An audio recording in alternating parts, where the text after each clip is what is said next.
had to review the standards of care for diabetes practice, which has a measly 1% remission rate. Is that a failure of the recommendations themselves or the applications of them? Hey, welcome to the Diabetes Remission Roadmap podcast with the two renegade pharmacists, Brian Bisher and Cory Jenks. You are listening to this because you are a person with type 2 diabetes who is committed and driven to breaking free from this diagnosis and creating a real, meaningful change in your health and life. In these episodes, we're here to help you ditch the scripts with doses of unconventional wisdom on topics such as fitness, nutrition, medication, mindset, and more. So without any further delay, let's dive right in. Brian, we're back, baby. Finally, Cory, it's been a while, man. I'm excited to have this conversation today. I know it's our darn wives going out of town, leaving us alone with our kids. Don't leave a lot of time for podcasting. So don't they know the world needs us? Yeah, they do. And well, they don't know that, but they need us and our kids need us, but the world needs us more, I think. Yeah. All that said, This is welcome back to the Ignore Your Kids podcast. Yeah. No, you just had what, like 3 days alone with your kids? Is that correct? Yeah, you made it sound like it was like a sentence at a trial. You sentenced to 3 days of solitary confinement with your kids. No, it was, yeah, 3 days. My wife was out of town for a work trip, and we had it was an awesome 3 days.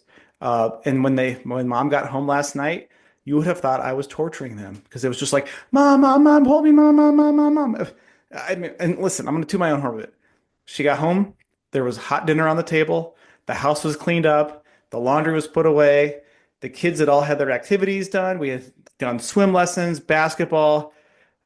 I'm tooting my own horn here, okay? I think I left things pretty good. So, Sounds like you but did not stop moving, Cory. That's incredible. That's a I did not. I averaged about 13,000 steps a day for the 3 days that they were gone. And 2 of the 3 days were not daycare or school days. So I got to have the two younger ones with me, and we went to the park. We played games.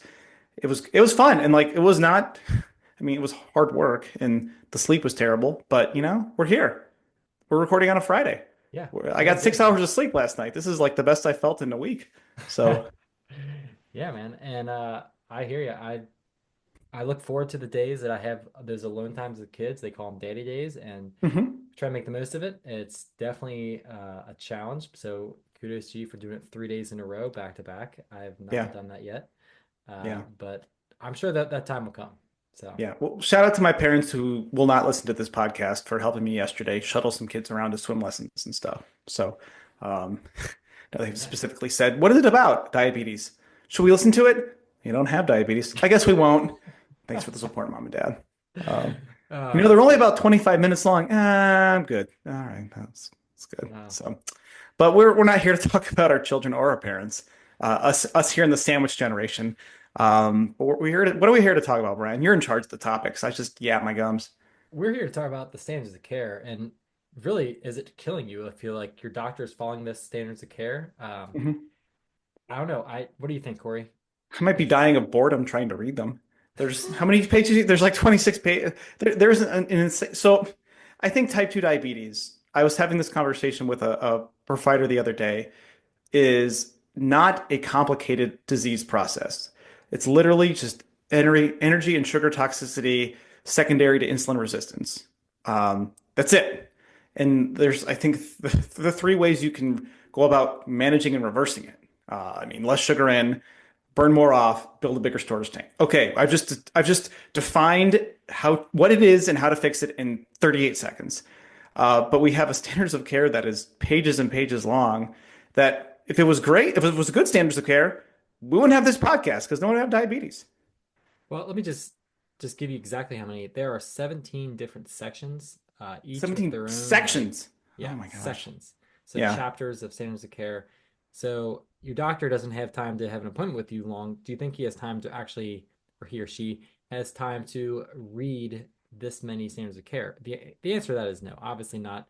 And even more so my experience with this is people that I've seen have told me like, yeah, okay, it's in the standards of care. I get seen by a diabetic specialist or education specialist. I've literally seen people that were like, I've been to those classes. They were so boring, not applicable to me. I couldn't follow. I still left there confused and I didn't know what to do. right? They saw me, and in 20 minutes, I cleared up all the confusion for them. And they're like, wow, like, why didn't they teach us in class? I'm like, or why didn't they teach it like this in class? I said, well, because I mean, not everybody's as great as me. No, I'm just kidding. It's, Oh, come on, Brian. It's like maybe it's, I'm a close second, but yes, you are king of the heap. uh, but the reality is like, it's just hard. It's so complicated. There's so many different steps. And the idea I think behind it, although we'll get to some of the sponsorships in there. There's a little bit Hmm. of a conflict of interest Cory will talk about, but I think the idea behind the standards of care is good intention wise, somewhat, but the actual application of it and execution is lacking and begs for some better outcomes because we are really struggling as a society. Yeah, and I mean, I could look at various studies, and I'm biased. I mean, there's some studies looking at specific dietary interventions as compared to the standard of care, where the specific dietary interventions, and we don't need the fact is the dietary interventions are not technically standard of care dietary interventions, reversed or improved diabetes in a significantly better population versus the placebo, which means no intervention, which was in this case the standard of care. It was like 1% of patients got their A1C under 6.5% off meds. Like 1%. If you were taking a class at school and 1% of the students got the answer right, is it the student's fault or is it the teacher's fault for teaching something incorrectly or having the wrong question? So to me, if the standard of care is what it is and the success rate is 1% and we have a rampant diabetes problem, my thought would be the standards of care are failed. And I think that we have to be careful because I think there are people in the alternative health space who are like, well, if the standard of care is bad, we should do this crazy thing because everything's terrible and everything's captured by corp. It's like there is a slight way to swing a little away from the standards of care that will still get you the job done without having to do stuff that might be anywhere from crazy to actually dangerous. So, and getting back to your provider is seeing, if you're seeing a primary care provider, say you're not seeing a specialist like an endocrinologist, they're seeing 25 patients a day. They get 7 minutes with you. And when they go home, they're not reading the standards of care. They're not reading the guidelines. They're not reading the studies that went into it. They're charting all night. And then they're trying to sleep for like 3 hours and they're getting up and they're doing it again. So it's a system that's designed to fail. And in my opinion, if you have the best advice or information in the world, but it is too complex for someone to understand, it is worthless. And that is how I feel about the standards of care. They are so complex, they are worthless. And if they're boring, no one wants to read them. I'm sorry. You have to craft a compelling story and reason for someone to follow them. And if I'm going to read, what you said, 26 sections, 17 sections, how many? 17. If I'm going to read 17 sections, I darn well better know that it's going to make a difference because otherwise it's a waste of my time to read them. Yeah. And I will even say, like, in there, just to give it some justification, there are specific medication guidelines and Hmm. recommendations that I myself follow. I look at that. It is important to utilize these medications where applicable, but to always have a plan to hopefully get someone off of them. Like it's not, Yeah. it shouldn't be a sentence. You shouldn't be locked into being on medication forever. There should be some guidelines to also, or your doctor should be able to guide you into also having a plan to get off of them. Hmm. And just to back up what Cory said, it's so accurate. They are spending their whole nights like just charting all day. And it's just, I really feel bad for primary care doctors that are going through that. And I know for a fact that that's probably why they're not getting any repetitions into like how to communicate and how to teach, how to actually help people apply this knowledge because it's more about that than it is just about knowing it. It's about how do you communicate this to your patients, how you motivate them, how you find their own motivation. And Cory's looking excited. What he has got to Oh, say. oh man, you teed me up. All right. So we in pharmacy school, we learned about two big things, right? We learned about two big three things: That's it. guidelines, standards of care, and evidence-based medicine. And you will hear these talking heads proclaim, well, I shall follow evidence-based medicine. I will follow these guidelines and I will do these medication steps. Well, you know what evidence-based medicine actually entails? Yes, you have guidelines, you have evidence, but it's putting the patient in the center of it and applying them in a way that the patient can actually use. And when you have 26, 17, 19, whatever sections there are, and it's so freaking complex, it doesn't like evidence-based medicine means taking the person in front of you and helping apply to them what will help that person in front of you. Like sometimes the evidence would say, I need to start insulin in someone. Like A1C of 14, you go to the guidelines, boom, you got to start insulin on them, type 2 diabetes. Well, I got news for you. If you have a conversation with that person, explain the disease process, ask 3 questions about what they're eating and how much they're moving, and if they want to take a shot the rest of their lives that will make them fatter, make them sicker, and contribute to the root cause of their illness, which is hyperinsulinemia, um, they're like, no, I don't want to do that. And you can figure out their why. You give them a how. You listen. You make them feel heard and understood, and you give them a simple plan to fix it. Like when you come see me in my clinic as a patient, and you want to do this, you leave with 2 pieces of paper, and really it's 1.5 pieces of paper. It's a page of foods and a half a page of YouTube links to work out, and that's it. Because you got to start simple, where like start where the patient is to what they can do to get to where they want to go. That's, ugh. But yeah, that you got me frothy, Brian. Got him fired up there with that one. Uh, yeah, that's all we learned in pharmacy school. Three things, three buckets. But really, Corey, you're right. It's like you have to be able to apply this to a person, not Mhm. not just print out a piece of paper and say, hey, here's this standard of care recommendation, 30 minutes, 5 times a week. Oh, you're not doing that? Great. Well, you're not following my guidance. So like just you're a non-adherent patient. Lifestyle is not going to work for you. Oh, you not adherent patient who's working 2 jobs, has 3 kids, has a parent in a nursing home. Why can't you follow these guidelines? And this is where you have to individualize things to a patient. How can you fit this into your life? All right, you have to, like, you have no time to cook. Okay, great. Well, how can, because standard of care says you need to eat fresh meals cooked at home, blah, blah, blah. Well, listen, if you're eating McDonald's every day for breakfast, let's figure out a way to eat McDonald's every day that doesn't spike your blood sugar. Okay. If that's non negotiable, like, we got to figure this out. So, but again, I will see to you, like, when we need to use medicines and sometimes, like, we use them. All right. Okay.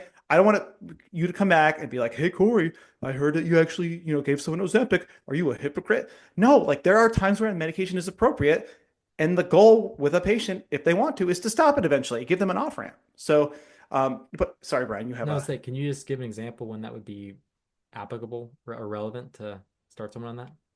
oh, like Ozempic? Yeah, or any Okay, medication. so so Ozempic, GLP-1, super hot, everyone loves it. Celebrities using it, just So hot right now. so hot. Yeah, unlike your like basal metabolic rate, it's stinking. Anyway, so patient comes to me, say they have type 2 diabetes, say their A1C is 9 and they weigh 350 pounds and they have been working really hard. They have a stressful life. They have kids. They have like, I could paint a picture of someone who's stressed to the max, sedentary job, having trouble making ends meet, but their insurance will cover this medicine. Well, in this case, like they're making an earnest effort and they're just not getting it done. Well, if an A1C is 9% and I should know the equitable like average blood sugar that would equate to, but you're probably in the 200s at that point. Damage is happening. All right, we have to stop the bleeding. We have to put our finger in the hole in the dam that's gonna burst, so that you're not developing as many of these complications.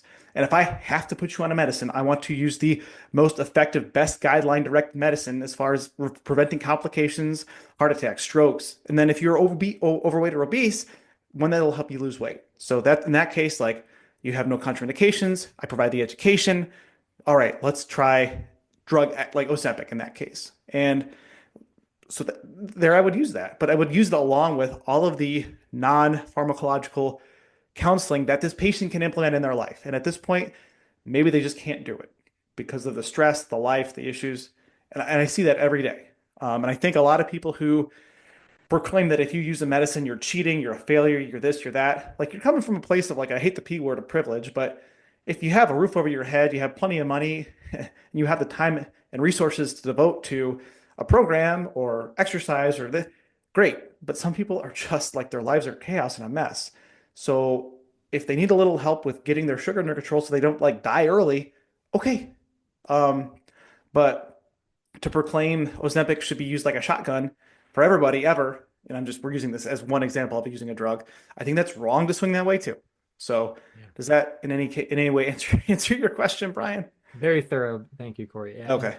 it's it's true. Like so many people just get put on these medications without any proper guidance. Like you said, the non-pharmacological fancy way of saying lifestyle interventions to go along with it, like strength training to help do have this person do whatever they can, even if it's just sitting and standing from a chair and maybe getting a band to pull apart and just Hmm. trying to have protein at one meal without or increasing the protein intake with a shake, something Yeah. to help uh, mitigate, Yeah. reduce some of those consequences of being on a medication like this. You know what's Yeah. crazy to me is like how many times I'm looking at someone and they're morbidly obese. We'll talk about this in another podcast, but like they're very overweight, BMI 40 plus, and yet they are deemed protein inefficient. Like they're lacking protein. They're Deficient. protein malnourished. They're Oh, malnourished, but malnourished. over Yeah.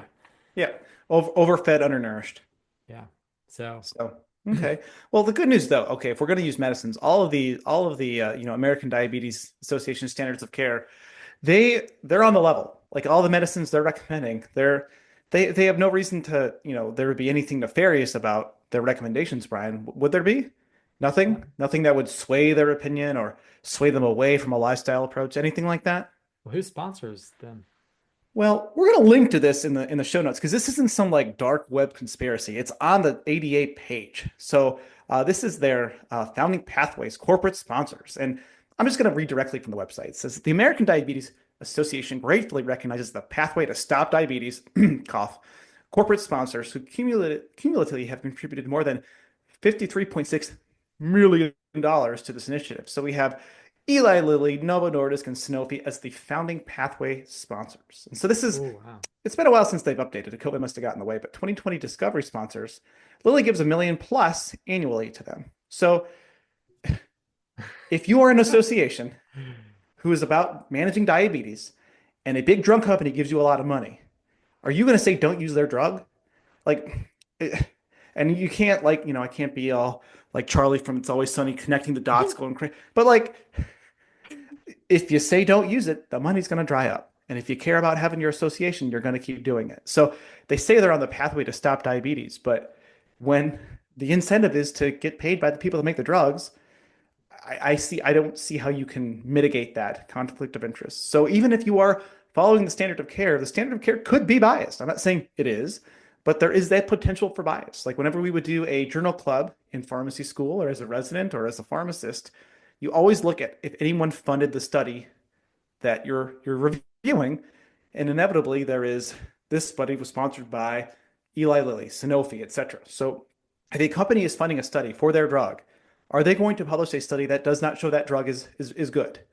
Probably not. And how many studies are not published because they don't show the outcome that they want? Or how is that data manipulated with statistically, which is, again, going back to the complicated way that we look at standards of care.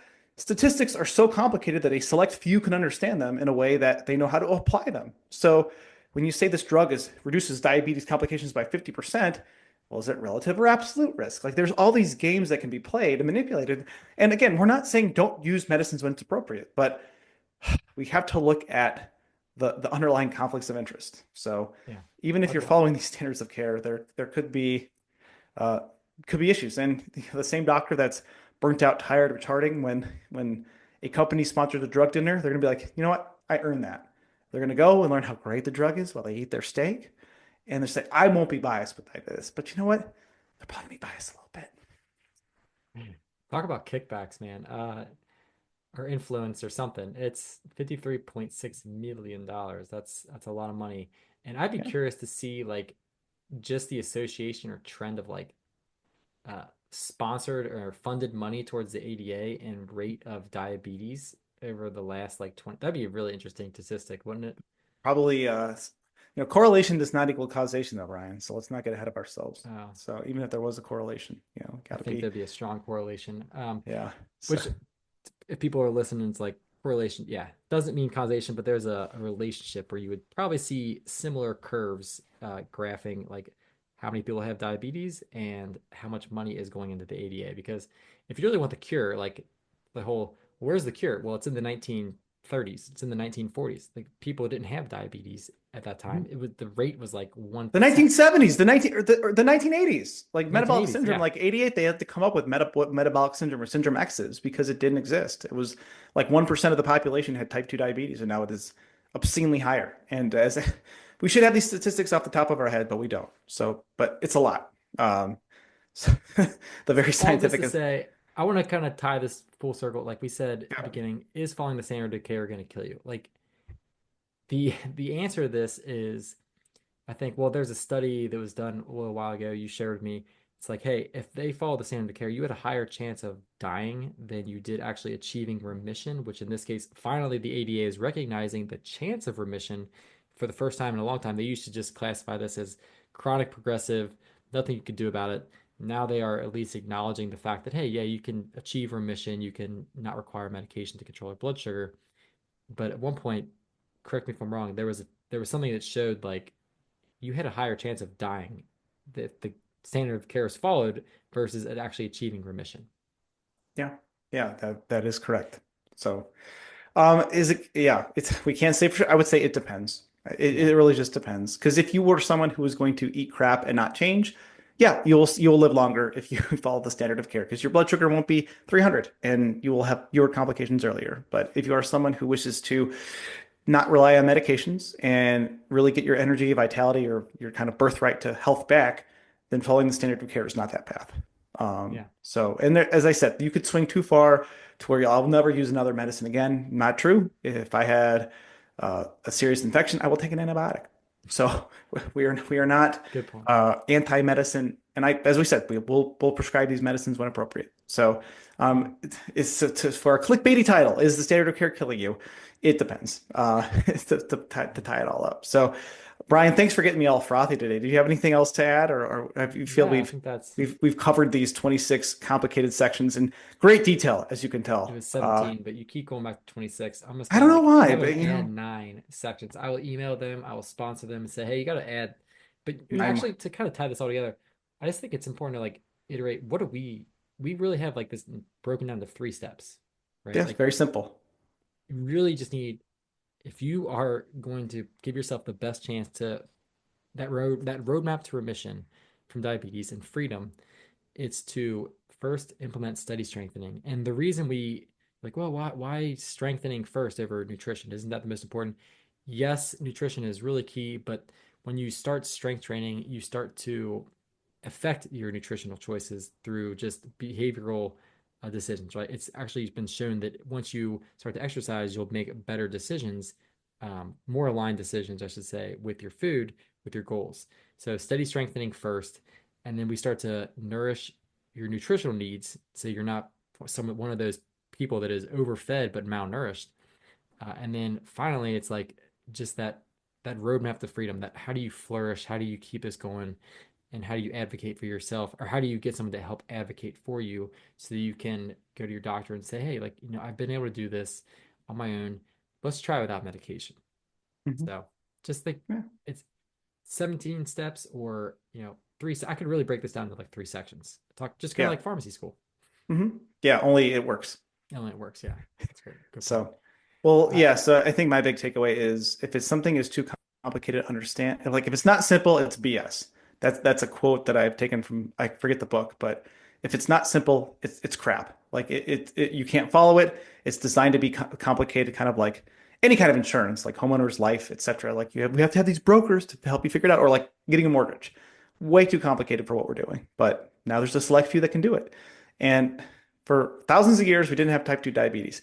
It's not that complicated. It's not easy, but it should not be that. It should not be 17 or 19 or 26 sections complicated. So tell us what you think about this episode. Did we miss something? Do you disagree with us? We want to hear from you. yeah. So please reach out and provide us more ideas for content. I mean, tell us what you think. And if you have any questions, please reach out. We will make sure to answer those on this podcast.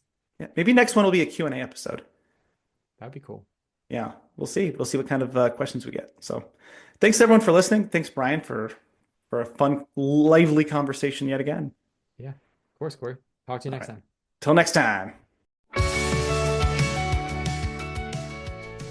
Thanks for listening. Now go ahead and hit that subscribe button so you don't miss a single episode. You can join us on the journey and roadmap to remission.